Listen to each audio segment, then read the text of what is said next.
Welcome back to our channel Chakri biotalks. 6th క్లాస్లో getting to know plants అనే చాప్టర్కి సంబంధించి transpiration అనగా బాష్పోత్సేకం మొక్కల్లో ఎలా జరుగుతుందో నిరూపించడానికి పిల్లలచే ఒక యాక్టివిటీ చేయించడం జరిగింది.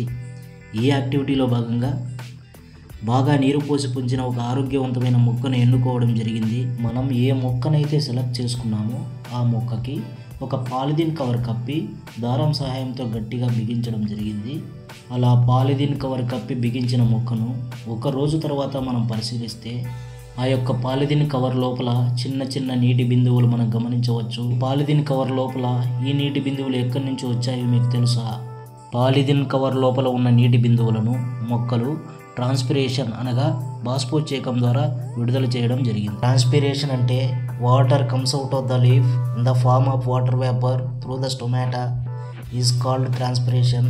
మొక్కలు ఎక్కువైన నీటిని పత్ర రంధ్రాల ద్వారా కోల్పోవడాన్ని బాష్పోత్సేకము. ఈ వీడియోలో మీరు గమనించవచ్చు మొక్క ఎంత నీటిని ట్రాన్స్పిరేషన్ ద్వారా బయటికి విడుదల చేసిందో. ట్రాన్స్పిరేషన్ ద్వారా మొక్క కోల్పోయే నీటి పరిమాణం ఆ మొక్కకు లభించే నీటి లభ్యత పైన, అవైలబిలిటీ ఆఫ్ వాటర్, అలాగే వాతావరణంలో ఉండే టెంపరేచర్ పైన, అలాగే ఆ మొక్క యొక్క రకం, టైప్ ఆఫ్ ద ప్లాంట్, ఈ వీటన్నిటిపై ఇలాంటి చిన్న చిన్న యాక్టివిటీస్ చేయించడం వల్ల పిల్లలు సైన్స్ పట్ల అభిరుచిని కలిగి ఉంటారు. అలాగే ట్రాన్స్పిరేషన్ పట్ల పూర్తి అవగాహన కూడా రావడం జరుగుతుంది.